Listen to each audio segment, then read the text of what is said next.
Assalamualaikum warahmatullahi wabarakatuh. Anak-anak ustazah semua, alhamdulillah kita berjumpa lagi dalam video pembelajaran IPA. Apa kabar anak ustazah hari ini? Alhamdulillah, Al-Quran, akhlak, prestasi, Allahu Akbar. Ustazah harapkan antum tetap semangat dalam berinteraksi dengan Al-Quran, menampilkan akhlak yang baik, yang mulia, dan selalu berpacu dalam prestasi. Pada video sebelumnya, kita telah membahas salah satu interaksi dalam ekosistem, yaitu simbiosis. Pada video kali ini, Ustazah akan membahas interaksi dalam ekosistem, yaitu rantai makanan dan jaring-jaring makanan. Setelah Ananda mempelajari video ini, Ustazah harapkan Ananda memahami interaksi dalam ekosistem berupa rantai makanan dan jaring-jaring makanan. Baiklah Ananda, kita mulai membahas interaksi yang kedua, yaitu tentang rantai makanan.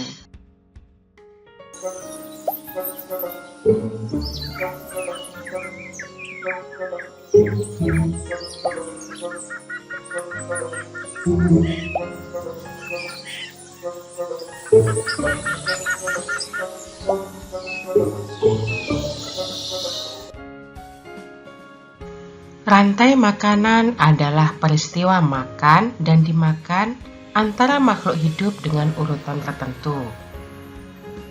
Dalam rantai makanan ada makhluk hidup yang berperan sebagai konsumen dan sebagai produsen. Pada suatu rantai makanan terjadi transfer energi dari makhluk hidup yang satu ke makhluk hidup lainnya dengan urutan tertentu. Perhatikan bagian rantai makanan ini. Padi merupakan produsen. Padi atau tumbuhan lain disebut produsen karena mampu menghasilkan makanan sendiri. Padi atau tumbuhan lain dapat menghasilkan makanan sendiri melalui proses fotosintesis. Energi dari matahari, yaitu sinar ultraviolet, diserap oleh tumbuhan untuk melakukan proses fotosintesis. Proses fotosintesis yaitu proses mengubah air dan karbon dioksida menjadi zat gula dengan bantuan sinar ultraviolet. Zat gula inilah yang merupakan sumber energi bagi konsumen satu. Padi akan dimakan oleh tikus. Tikus disebut konsumen satu karena memakan produsen atau tumbuhan. Konsumen satu adalah hewan dari golongan herbivora dan omnivora. Tikus atau konsumen satu telah mendapatkan energi dari produsen. Kemudian tikus akan dimakan oleh ular. Ular disebut konsumen dua. Konsumen dua adalah hewan yang memakan konsumen satu. Konsumen dua dari golongan hewan karnivora. Ular atau konsumen 2 telah mendapatkan energi dari konsumen 1. Kemudian ular dimakan oleh elang.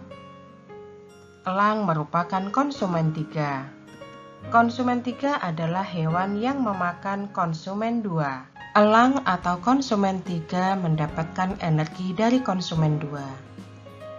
Kemudian elang mati dan semua makhluk hidup yang mati akan diuraikan menjadi zat anorganik oleh organisme pengurai atau dekomposer.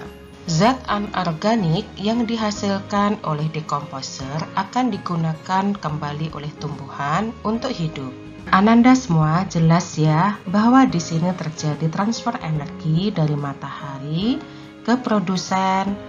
Kemudian energinya berpindah ke konsumen 1, dari konsumen 1 energi berpindah ke konsumen 2, dan dari konsumen 2 berpindah ke konsumen 3, dan seterusnya. Akhirnya konsumen puncak akan mati dan akan diuraikan oleh bakteri pengurai atau dekomposer. Hasil penguraian dari dekomposer akan digunakan oleh tumbuhan untuk hidup dengan baik.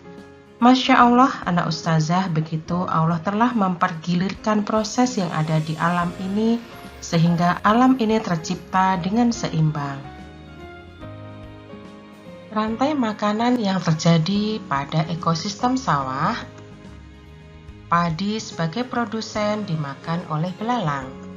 Belalang merupakan konsumen satu. Belalang dimakan oleh katak. Katak konsumen dua. Katak dimakan oleh ular. Ular konsumen 3. Jika ular mati, maka akan diuraikan oleh bakteri pengurai atau jamur. Hasilnya adalah zat hara yang akan dimanfaatkan oleh tumbuhan padi untuk tumbuh. Rantai makanan yang mungkin juga terjadi pada ekosistem sawah yaitu padi dimakan oleh tikus. Padi adalah produsen, tikus konsumen 1. Tikus dimakan oleh ular, ular adalah konsumen 2. Ular dimakan oleh burung elang. Burung elang adalah konsumen 3. Jika burung elang mati, maka burung elang mati diuraikan oleh bakteri pengurai atau dekomposer. Kemudian hasil dari penguraian itu menjadi zat hara yang akan dimanfaatkan oleh padi untuk tumbuh kembali. Rantai makanan yang terjadi pada ekosistem padang rumput. Tumbuhan atau rumput dimakan oleh kambing. Kambing adalah konsumen 1. Kambing dimakan oleh singa. Singa merupakan konsumen 2. Jika singa mati, maka tubuh singa akan diuraikan oleh bakteri pengurai atau dekomposer. Hasil penguraiannya berupa zat hara akan dimanfaatkan lagi oleh tanaman atau tumbuhan. Rantai makanan yang terjadi pada ekosistem hutan. Rumput atau tanaman dimakan oleh rusa. Rusa adalah konsumen 1. Rusa dimangsa oleh harimau. Harimau merupakan konsumen 2. Dan jika harimau mati, maka diuraikan oleh bakteri pengurai atau dekomposer. Hasil penguraian bakteri berupa zat hara akan dimanfaatkan lagi oleh rumput dan tumbuh-tumbuhan. Rantai makanan yang terjadi pada ekosistem laut. Produsen pada ekosistem laut adalah fitoplankton. Fitoplankton dimakan oleh zooplankton. Zooplankton merupakan hewan bersel 1. Zooplankton merupakan makanan dari hewan-hewan kecil. Hewan-hewan kecil merupakan konsumen 2. Hewan kecil dimakan oleh hewan besar. Hewan besar merupakan konsumen 3. Hewan besar akan dimakan oleh paus bergigi. Paus bergigi merupakan konsumen 4. Dan jika paus mati akan diuraikan oleh bakteri pengurai dan akan dimanfaatkan lagi oleh fitoplankton. Rantai makanan yang terjadi pada ekosistem sungai. Pada ekosistem sungai, produsen yaitu fitoplankton. Fitoplankton akan dimakan oleh ikan kecil. Ikan kecil merupakan konsumen 1. Ikan kecil akan dimakan oleh burung bangau. Burung bangau merupakan konsumen 2. Burung bangau akan dimakan oleh buaya. Buaya merupakan konsumen 3. Dan jika buaya mati akan diuraikan oleh bakteri pengurai atau dekomposer dan hasilnya akan dimanfaatkan lagi oleh tumbuhan dan fitoplankton. Anak-anak usaha semua, kita telah membahas 2 macam interaksi dalam ekosistem, yaitu simbiosis dan rantai makanan. Kita akan membahas interaksi yang ketiga dalam ekosistem, yaitu jaring-jaring makanan. Apa yang dimaksud dengan jaring-jaring makanan? Jaring-jaring makanan adalah kumpulan dari beberapa rantai makanan dalam suatu ekosistem. Perhatikan bagian berikut ini. Tanaman padi merupakan salah satu produsen akan dimakan oleh tikus, belalang, dan ulat. Belalang dan ulat juga memakan tumbuhan lain. Ulat akan dimakan oleh ayam. Belalang juga bisa dimakan oleh ayam. Tikus akan dimangsa oleh ular dan juga burung elang. Belalang menjadi makanan dari katak. demikian juga ulat. Ayam akan dimangsa oleh ular dan juga burung elang. Katak akan dimangsa oleh ular dan ular dimangsa oleh burung elang. Jaring-jaring makanan merupakan kumpulan dari beberapa rantai makanan. Ada berapa rantai makanan yang ada dalam jaring-jaring ini? Mari kita coba sama-sama ya. Kita ambil contoh konsumen 1, yaitu belalang. Belalang memakan tumbuhan, kemudian belalang dimakan oleh katak, katak dimakan oleh ular, ular dimakan oleh elang, elang adalah konsumen puncak. Masih ada lagi kah rantai makanan? Misalnya ulat. Tumbuhan padi dimakan oleh ulat, ulat dimakan oleh ayam, ayam dimakan oleh burung elang. Nah, kita sudah menemukan 2 rantai makanan. Sekarang coba antum temukan lagi beberapa rantai makanan pada jaring-jaring makanan ini. Ananda semua, Ustazah harapkan antum bisa memahami materi tentang interaksi dalam ekosistem. Beberapa kesimpulan dari materi kali ini antara lain, bentuk-bentuk interaksi dalam ekosistem adalah simbiosis, rantai makanan, dan jaring-jaring makanan.